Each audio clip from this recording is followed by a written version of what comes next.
Selamat pagi, Shalom Bapak Ibu. Haleluya, puji Tuhan. Pagi hari ini kita bersyukur karena Tuhan kita adalah Tuhan yang luar biasa. Amin. Mari Bapak Ibu kita akan bersama-sama supaya kita ini mendapatkan kekuatan yang baru, sukacita yang baru. Saudara, kata haleluya adalah kata untuk memuji Tuhan. Haleluya adalah kata untuk memuji Tuhan. Seringkali kita lupa kata haleluya ini tidak pernah keluar dari mulut kita. Tetapi hari ini saya mau sampaikan, saudara, ketika kita berkata haleluya, ya, maka sukacita yang besar itu akan mengalir di dalam hidup kita. Karena haleluya adalah bahasa surga. Ya, itu asalnya bukan dari dunia, tetapi mari Bapak Ibu, kita bersama-sama sekali lagi bangkit berdiri, kita akan katakan sama-sama. Kita katakan kata haleluya sebanyak 3 kali. Amin. Haleluya sebanyak 3 kali. Oke. 1, 2, 3. Haleluya. Haleluya. Haleluya, berikan kemuliaan untuk Tuhan kita Yesus Kristus. Silakan duduk. Saudara, saya percaya bahwa Tuhan itu Maha Hadir. Maha Hadir berarti Tuhan tidak terbatas. Tuhan hadir di mana saja Tuhan hadir. Tidak ada yang membatasi.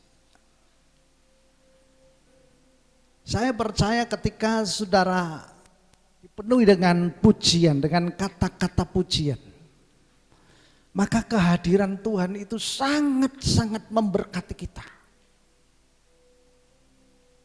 Saudara, saya percaya bahwa ketika kita sedang menghadapi situasi dan keadaan, mungkin saudara katakan ini biasa, susah biasa. Tetapi saya mau sampaikan bahwa saudara harus mendapatkan sukacita itu.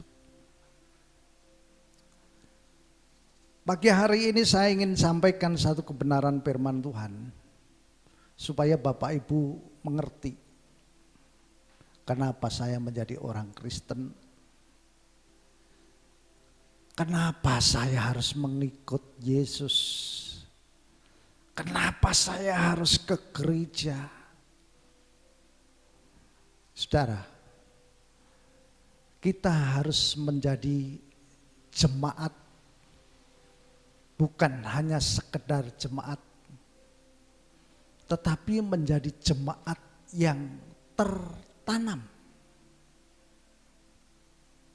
Ya, jemaat yang tertanam. Jemaat yang tertanam itu seperti apa? Karena ini penting, saudara. Menjadi orang Kristen yang kuat adalah menjadi jemaat yang tertanam. Menjadi orang Kristen yang diberkati berhasil adalah menjadi jemaat yang tertanam.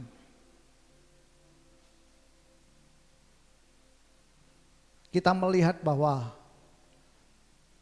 kata-kata tertanam ini adalah sesuatu yang betul-betul dia terus akan bertumbuh. Ditanam, terus bertumbuh. Ketika bertumbuh, akan berbuah. Saudara, saya percaya bahwa kita adalah orang-orang yang ditanam oleh Tuhan. Bukan berhenti untuk ditanam saja, tetapi kita adalah orang-orang yang harus bertumbuh. Bukan hanya bertumbuh saja, tetapi kita akan menjadi orang-orang yang berbuah, orang-orang yang menghasilkan berbuah, orang-orang yang diberkati. diberkati oleh Tuhan. Dan hari ini saya mau sampaikan, saudara, gambaran tentang perumpamaan penabur. Pagi hari ini kita akan renungkan bersama-sama. Bagaimana jemaat yang tertanam itu? Ya, saudara, kata-kata tertanam ini saudara bisa membayangkan ya, sesuatu benih yang ditanam.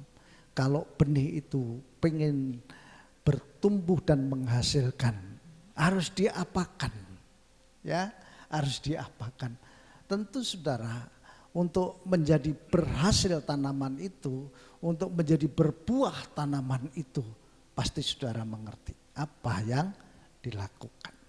Kita akan belajar di dalam Matius pasal 13 ayat 3 sampai 8 dan ayat 18 sampai ayat 23. Saudara, Tuhan Yesus adalah Tuhan yang terus mengajar. Ya. Tuhan Yesus adalah seorang guru. Murid-muridnya berkata, engkau adalah rabi, engkau adalah guru. Yesus mengajarkan dengan banyak perumpamaan. Ya, perumpamaan. Kenapa Tuhan harus menyampaikan dengan perumpamaan, saudara? Supaya mudah dimengerti. Perumpamaan. Dan perumpamaan yang kita pelajari pagi hari ini tentang penabur. Ya. Yang pertama, saudara, kita akan baca dari ayat yang keempat. Di situ dikatakan, pada waktu ia menabur, sebagian benih itu jatuh di pinggir jalan. Lalu datanglah burung dan memakannya sampai habis. Perumpamaan yang pertama ketika seorang penabur itu menaburkan benih. Benihnya jatuh di mana, saudara? Di tanah di pinggir jalan. Tanah di pinggir jalan. Saudara sudah bisa membayangkan kalau benih itu jatuh di pinggir jalan, ya, kira-kira bisa bertumbuh atau tidak? Ya, kira-kira bisa menghasilkan buah atau tidak? Nah, saudara, mari kita renungkan hal ini. Seorang penabur ini menaburkan. Ada benih yang jatuh di pinggir jalan. Maksudnya apa, saudara? Benih itu tidak akan tertanam. Benih yang jatuh di pinggir jalan tidak akan pernah tertanam. Jelasin. Nah, lalu sebenarnya pengertiannya apa, saudara? Supaya kita ngerti. Kalau jatuh di pinggir jalan, saudara-saudara lihat. Di situ kalau saudara lihat, kalau di lingkungan kita ada benih gabah yang jatuh di pinggir jalan. Dimakan apa? Makan ayam. Dimakan apa lagi? Dimakan burung.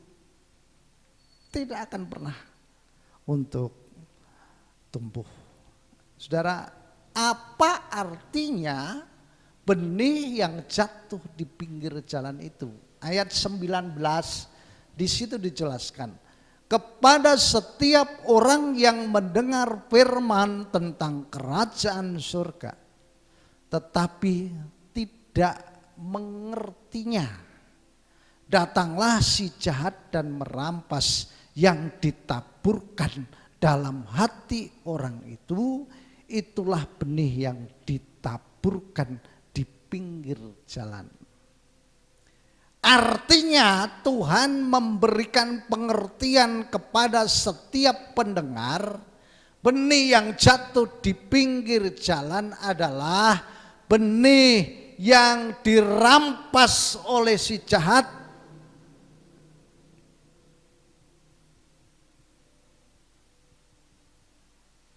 Kalau benih itu dirampas oleh si jahat, berarti benih itu tidak akan tumbuh di dalam hati manusia.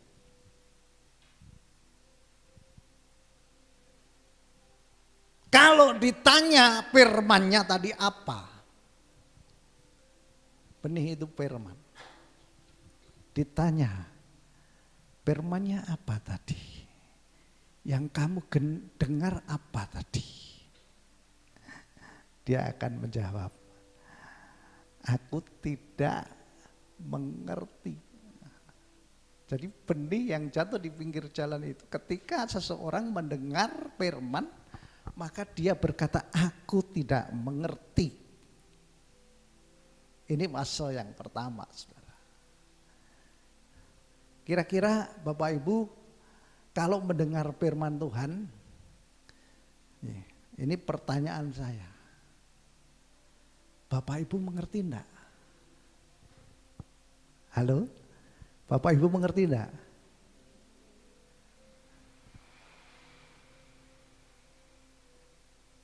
Sekali lagi Bapak Ibu mengerti enggak? Tenane. Saudara, ini penting. Kalau saudara mendengar firman Allah harus mengerti, didengar. Yang pertama, harus didengar. Supaya apa, saudara? Supaya firman itu tertanam di dalam hati kita. Supaya firman tidak hilang dalam hati kita. Kalau perlu catat, ya catat saja. Diulangi, dibaca lagi. Firman itu harus diulangi. Firman itu harus direnungkan, bukan hanya mendengar sekali, hilang. Merenungkan itu mengingat-ingat. Ya, saudara, kalau hari ini saudara mendengar firman Tuhan, ingatan, diingat-ingat firman Tuhan tadi apa? Itu berarti apa? Firman itu akan tertanam. Kalau saudara tidak ingat, apalagi mengerti, saudara, firmannya dimakan oleh si jahat. Karena apa, saudara? Iblis itu tukang sabotase. Jemaat ini tidak perlu ngerti, saudara. Kalau sampai mengerti firman Allah itu berbahaya bagi iblis. Saudara, perumpamaan yang pertama ini mengingatkan kepada kita. Apakah firman yang kita dengar setiap minggu itu kita mengerti atau tidak mengerti? Jadi saudara ingat, yang pertama benih jatuh di pinggir jalan. Orang yang mendengarkan firman, firmannya disabotase oleh iblis. Dan orang itu tidak pernah mengerti firman Tuhan. Jelas, itu yang pertama. Berarti apa, saudara? Ini bukan jemaat yang tertanam.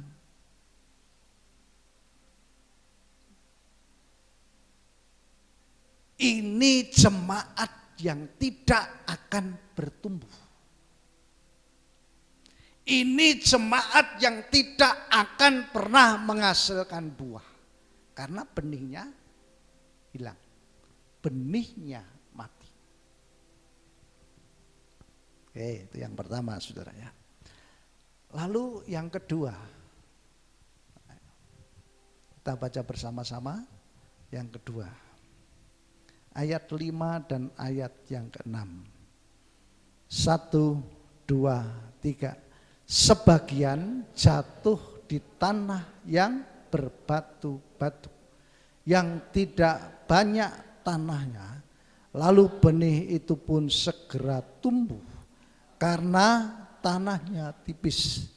Tetapi sesudah matahari terbit, layulah ia dan menjadi kering karena tidak berakar.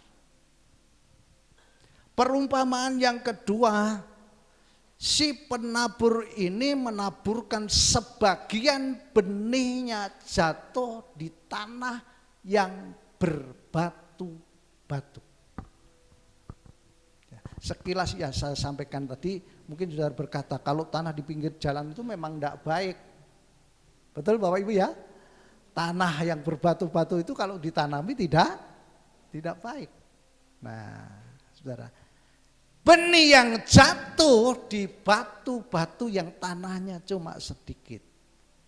Saudara punya pikiran, pandangan, renungan, bagaimana nasib benih itu? Benih itu bisa bertumbuh. Tapi apa saudara? Hanya sebentar. Terus apa? Mati. Karena apa? Tanahnya tipis. Benihnya tidak bisa berakar.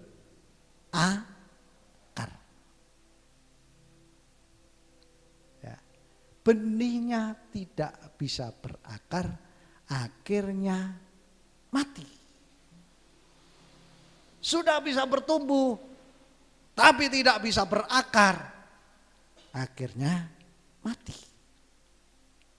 Saudara, arti dari perumpamaan ini kita akan baca di ayat 20 dan ayat 21. Apa artinya benih yang jatuh di batu-batu dan tanahnya yang tipis itu? Ayat 20 di situ dikatakan benih yang ditaburkan di tanah yang berbatu-batu ialah orang yang mendengar firman itu dan segera menerimanya dengan gembira. Tetapi ia tidak berakar dan tahan sebentar saja. Apabila datang penindasan atau penganiayaan karena firman itu, orang itu pun segera murtad. Yang kedua, apakah benih itu bisa tertanam ketika benih itu jatuh di tanah yang berbatu-batu? Bisa, tapi hanya sebentar. Ketika saudara mendengarkan firman Tuhan, saudara bersuka cita. Hati saudara menggebu-gebu, hati saudara penuh dengan luapan damai sejahtera.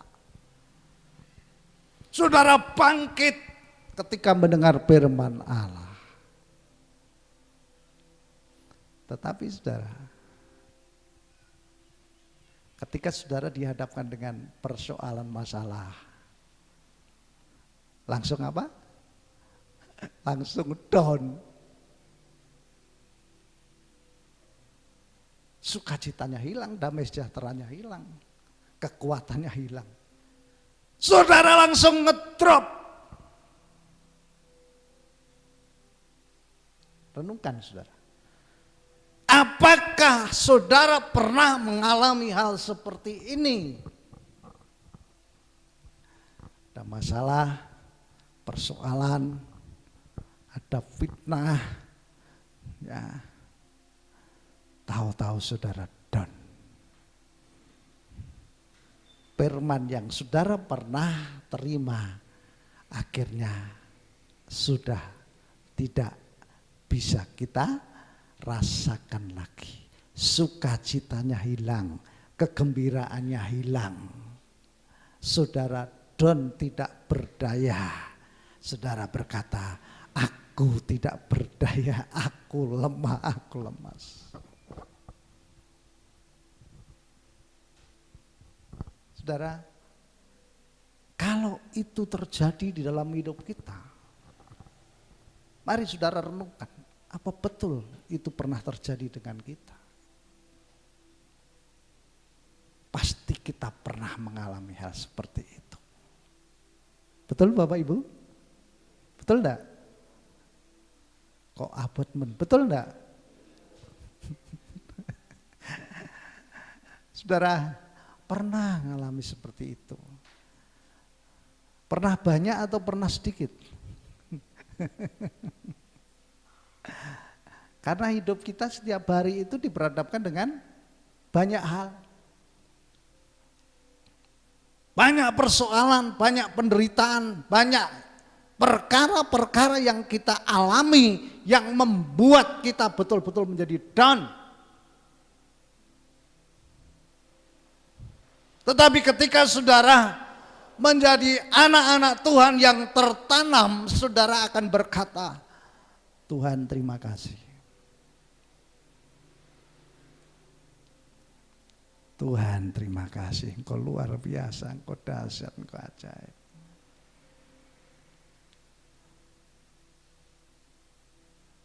Tetapi bagi mereka yang firman itu tidak tertanam, firman itu mati, maka saudara akan berkata, Tuhan sampai di sini saja. Langsung meninggalkan Tuhan. Saudara, dia tidak mengerti, dia tidak tahu. Karena apa saudara? Karena firman-Nya itu tidak tertanam. Ya. Tidak berakar. Menjadi jemaat harus berakar. Dan akarnya itu semakin dalam.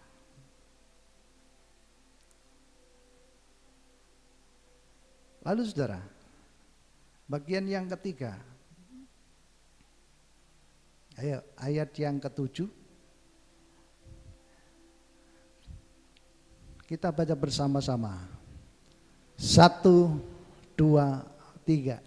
Sebagian lagi jatuh di tengah semak duri.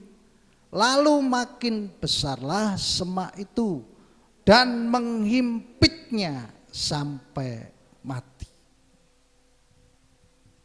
Saudara, ternyata benih yang ditaburkan oleh penabur itu ada yang jatuh di semak duri. Pasti saudara berpikir semak duri, waduh itu bukan tanah yang baik. Itu tanah yang jelek. Kalau saudara menanam sesuatu, menanam padi, menanam apa sajalah, pasti tanahnya harus bersihkan. Ya. Harus dibersihkan supaya apa? Benih yang saudara tanam itu akan tumbuh dengan baik. Perumpamaan benih yang jatuh di semak duri ini ada satu gambaran yang Tuhan berikan kepada kita.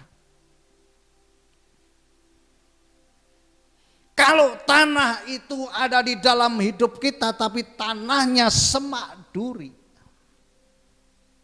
apa yang terjadi? Ayat 22. Ayo kita baca bersama-sama. 1, 2, 3.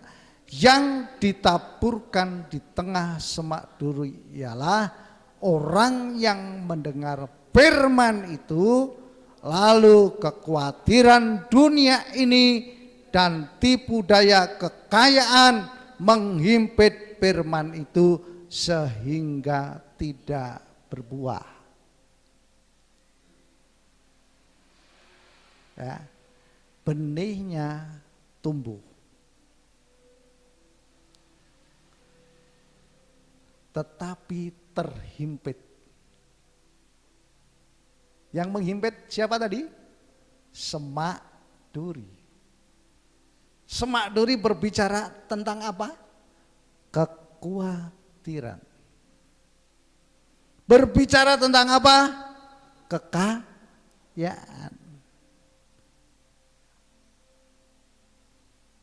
Saudara, kalau benih itu sudah tumbuh di semak duri, akan tumbuh juga yang namanya kekhawatiran dunia ini dan kekayaan, tipu daya kekayaan yang menghimpit firman. Maka dari itu Bapak Ibu, seringkali hal ini terjadi kepada kita. Seringkali itu terjadi kepada anak-anak Tuhan. Mendengarkan firman, oke, haleluya, puji Tuhan.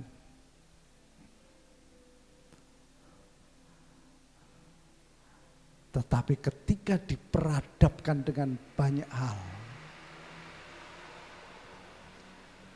kekhawatiran saudara mulai muncul.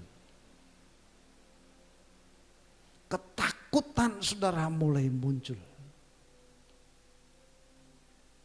Saudara perhatikan, kalau seseorang sedang dalam kekhawatiran, dalam keadaan ketakutan, itu sebenarnya dia sedang berjalan di dalam ketidakpastian.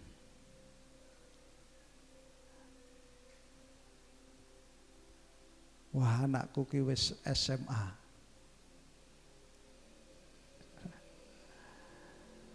Lalu saudara berpikir, nanti kalau sudah SMA bagaimana ya? Aku pengen anak saya ini bisa kuliah menjadi orang yang berhasil, menjadi orang yang sukses. Semua sama kita berpikir seperti itu. Tetapi ternyata pikiran itu muncul terus, saudara. Kenapa merasa tidak berdaya, aku tidak sanggup, apakah aku mungkin? Apakah aku bisa ngeragati anak saya? Saudara, tiap hari yang dipikir itu saja. Tiap hari yang dipikir itu saja. Khawatir.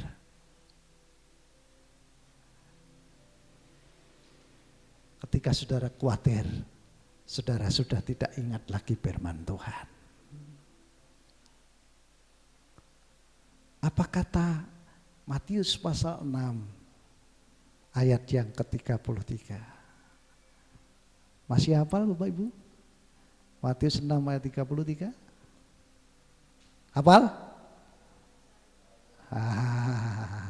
Ayo bareng-bareng. Matius 6 ayat 33. Carilah dahulu kerajaan Allah dan kebenarannya, maka semuanya itu akan ditambahkan kepadamu.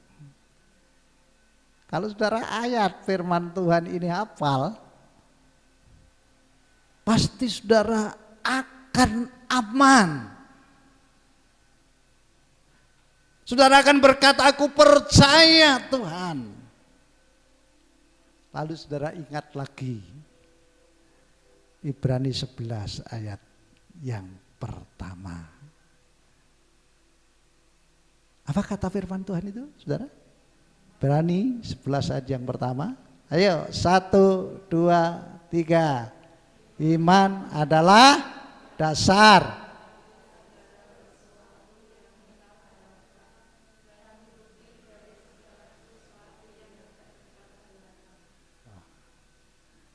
Iman adalah dasar dari segala sesuatu yang kita harapkan.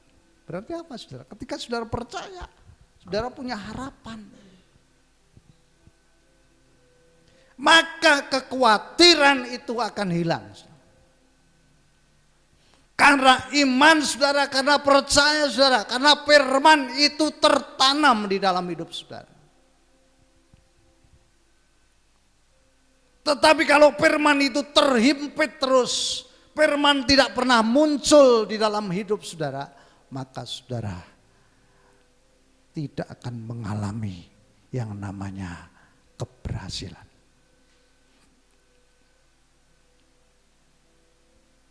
Saudara tidak akan pernah berbuah.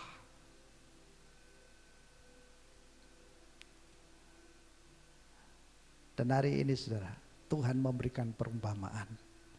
Oh, jadi orang-orang yang karena kekhawatirannya, yang karena tipu daya dari kekayaan itu, ya, jadi begini loh Bapak Ibu, menjadi orang Kristen pikirannya begini, aku menjadi orang Kristen harus kaya. Enggak salah saudara, tidak salah menjadi orang Kristen harus kaya. Ya, tetapi saudara harus ngerti, saudara harus punya dasar firman Tuhan. Amin. Amin saudara. Bukan dengan cara kita sendiri. Dengan kekuatanku Tuhan, aku mau ini, mau ini, mau ini, mau ini. Dan saudara tidak pernah untuk berdoa, tidak pernah membaca firman Allah, tidak pernah beribadah. Itu salah. Pikirannya cuma apa? Aku nek ora kerja ora entuk duit. Aku nek ora kerja ora entuk duit. Nah, bahaya. Pikiran tidak apa saudara? Semeleh. Pikiran ini duit. Hati-hati saudara. Ada Bapak Ibu yang hari ini pikiran duit.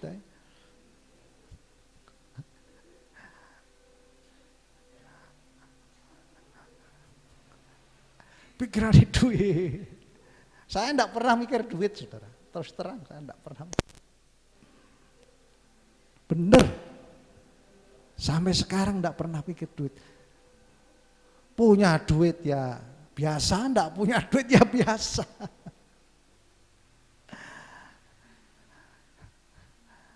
Kalau ada sesuatu yang hubungannya dengan uang, cukup kita ini berdoa. Kalau saya sebagai hamba Tuhan, Tuhan tunjukkan apa yang harus saya perbuat. Pasti Tuhan memberkati saudara. Jadi bukan usaha saudara yang membuat saudara kaya. Bukan kekuatan saudara yang membuat berhasil. Tetapi yang membuat berhasil berbuah adalah firman Allah yang tertanam di dalam hati kita. Ngerti Bapak Ibu ya? Ngerti. Jadi firman Allah itu jangan sampai terhimpit. Terhimpit.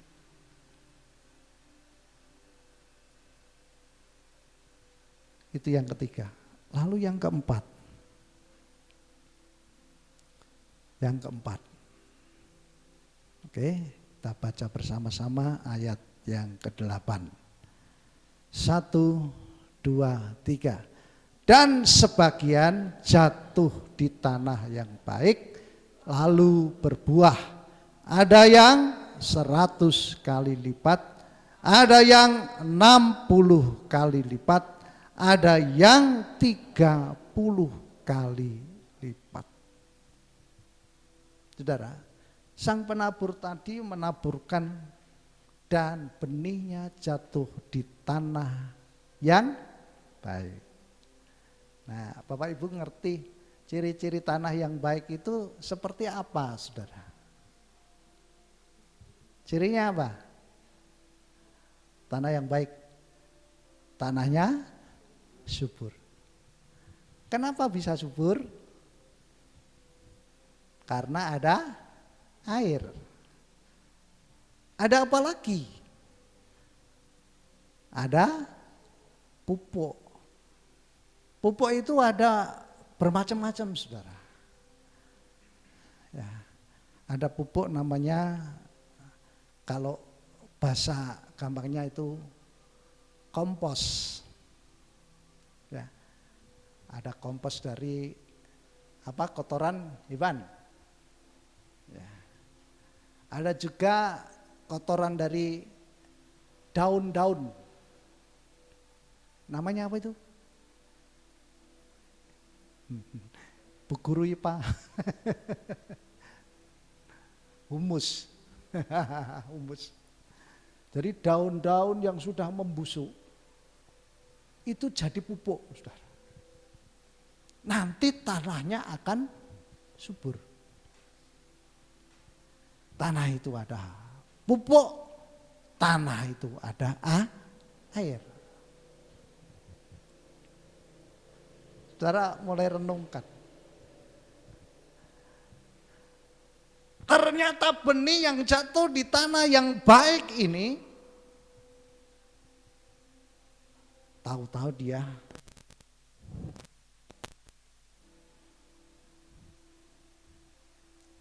tumbuh subur. Tidak ada penghalangnya.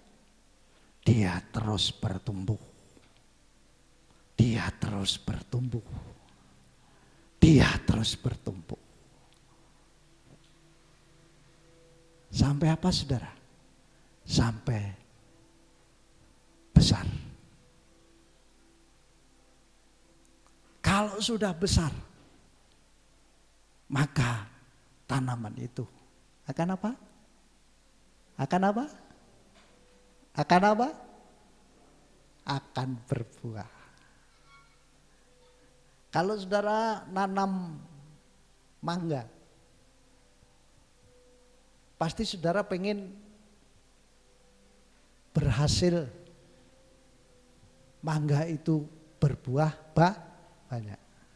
Apa cuma berpikirnya wes mati yo karepmu, urip yo karepmu. Saudara, saya ingat kata-kata ini diucapkan oleh ayah saya. Ketika ayah saya dulu nanam cengkeh ya pada waktu itu. Pokoknya ditanam, dia berkata, mati karmu, urip karmu. Wah, ini bahasanya bahasa mengerikan. Tapi ya ternyata hidup, saudara. Hidup.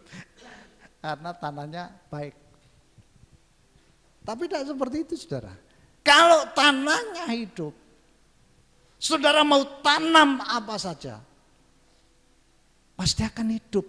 Benih itu akan hidup. Benih itu tidak akan mati. Benih itu akan bertumbuh terus. Ya. Saya melihat wah ini sesuatu yang luar biasa. Kalau hati kita ini menjadi tanah yang baik, berarti hati kita ini subur, saudara. Firman yang saudara dengar itu akan bertumbuh. Dan bertumbuh menjadi dewasa dan akhirnya menghasilkan buah. Saudara akan melihat sendiri. Saudara akan melihat sendiri bagaimana Tuhan memberkati saudara. Karena apa? Firman itu akan melakukan perkara-perkara sampai saudara benar-benar diberkati. Kalau firman itu tertanam. Jadi saudara, inilah satu bukti. Apa yang harus dikerjakan oleh orang-orang yang percaya? Hanya membuka hati dan berkata, Tuhan, aku mau dengar firman-Mu. Aku mau dengar firman-Mu. Dan aku mau menikmati firman-Mu. Aku mau renungkan firman-Mu. Supaya firman-Mu itu tertanam di dalam hidup kami. Supaya firman-Mu bertumbuh dan bertumbuh dan bertumbuh dan akhirnya menghasilkan buah. Firman Tuhan katakan apa? Ketika berbuah, ya yang namanya panen, berbuah itu panen, saudara. Amin. Berbuah panen. Panenin itu loh, saudara. Di sini dikatakan, di sini dijelaskan, ketika berbuah ada yang 100 kali lipat, ada yang 60 kali lipat, ada yang 30 kali lipat. Setidak-tidaknya 30 kali lipat, saudara. Yang paling kecil. Firman Tuhan tidak jelaskan. Tidak berbuah, tidak ada. Tapi berbuah yang paling kecil adalah 30 30 kali lipat.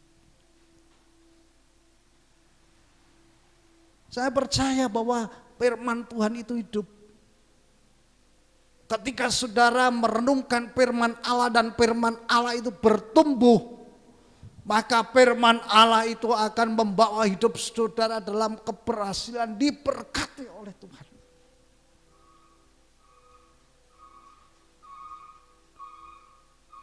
Karena saudara punya kekuatan yang datangnya dari Tuhan, bukan kekuatan kita sendiri.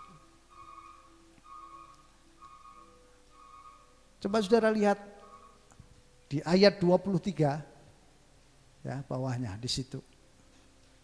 Yang ditaburkan di tanah yang baik ialah, baca bersama-sama, orang yang mendengar firman itu dan mengerti, dan karena itu ia berbuah. Ada yang 100 kali lipat, ada yang 60 kali lipat, ada yang 30 kali lipat. Firman yang ditaburkan di tanah yang baik itu adalah orang yang mendengar. Orang yang mendengar firman, orang yang mengerti firman, ya, lalu berbuah. Mendengar dan mengerti. Jadi mendengar dan mengerti itu berbicara tentang apa? Pertumbuhan, saudara.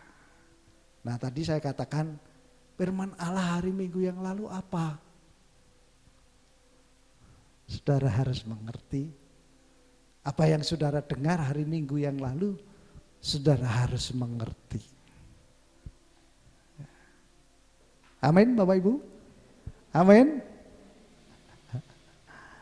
Nanti kalau hari Minggu saya tanya, apa firman Allah hari Minggu yang lalu? Kayak anak sekolah minggu saudaranya. Tapi ini perlu saudara. Karena apa? Supaya kita tidak lupa tentang firman Tuhan. Firman Tuhan harus kita mengerti. Ya. Lalu satu ayat sebagai ayat yang terakhir. Di dalam Mazmur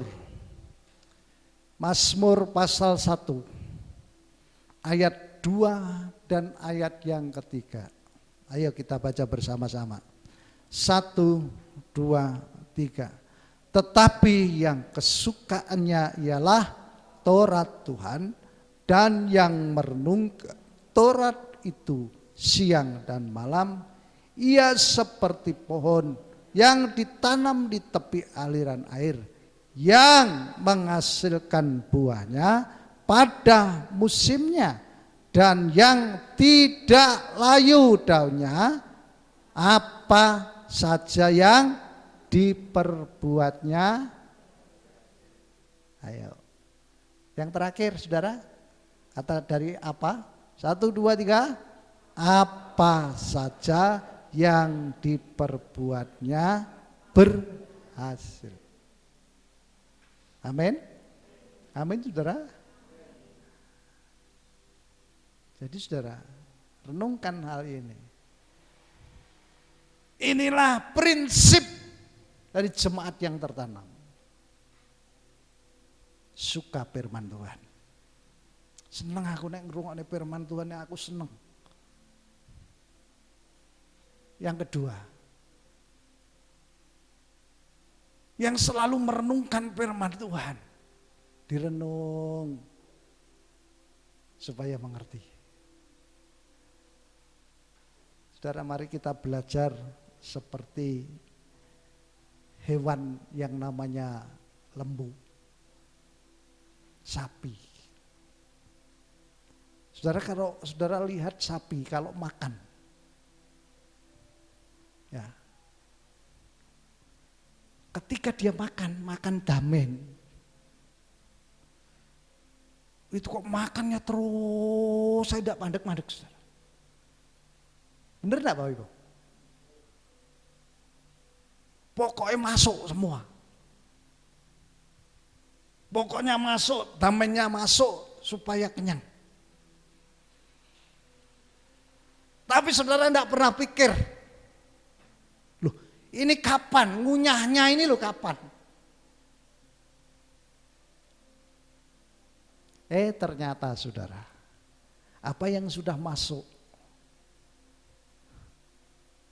lembu itu jerum. Tahu jerum ya? Jerum itu apa? Tiduran. Kalau hewan itu jerum itu tiduran. Saudara, mulutnya tidak diem. Mulutnya ngapain? Gayemi. Gayemi itu apa saudara?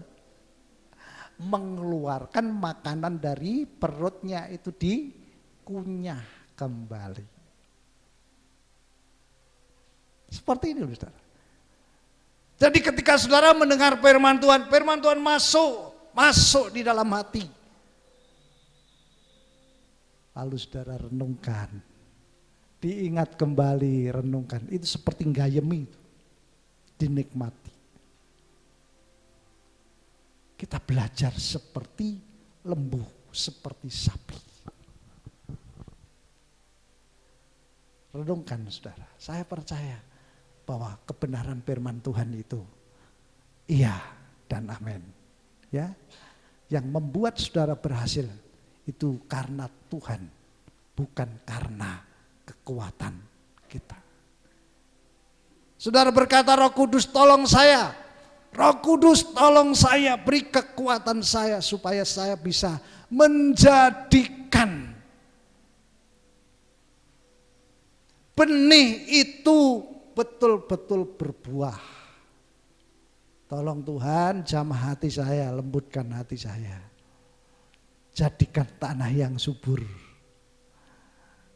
supaya benih itu bertumbuh dan bertumbuh dan bertumbuh dan menghasilkan banyak buah. Jadi saudara melihat apa yang saya sampaikan ini, mendengar apa yang saya sampaikan, saudara akan mengerti ya. Yang pertama tadi satu gambaran benih yang jatuh di mana saudara? Di pinggir jalan. Bagaimana nasib benihnya? Hilang. Dimakan apa? Dimakan si jahat. Yang kedua, benih yang jatuh di batu-batu yang tanahnya sedikit. Benih tumbuh hanya sebentar karena tidak bisa berakar. Akhirnya matilah. Yang ketiga, benih jatuh di mana? Semak duri. Benihnya bertumbuh, semak durinya juga bertumbuh. Godaan, saudara. Godaannya apa?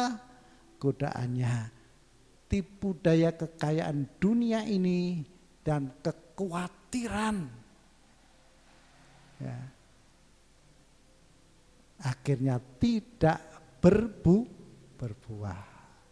Yang ketiga, tanah yang apa? Tanah yang baik, tanah yang subur. Benih itu bertumbuh dan berbuah-buah. Ada yang 100 kali lipat, 60 kali lipat, dan 30 kali lipat. Amin. Puji Tuhan. Ya, saudara mengerti apa yang saya sampaikan.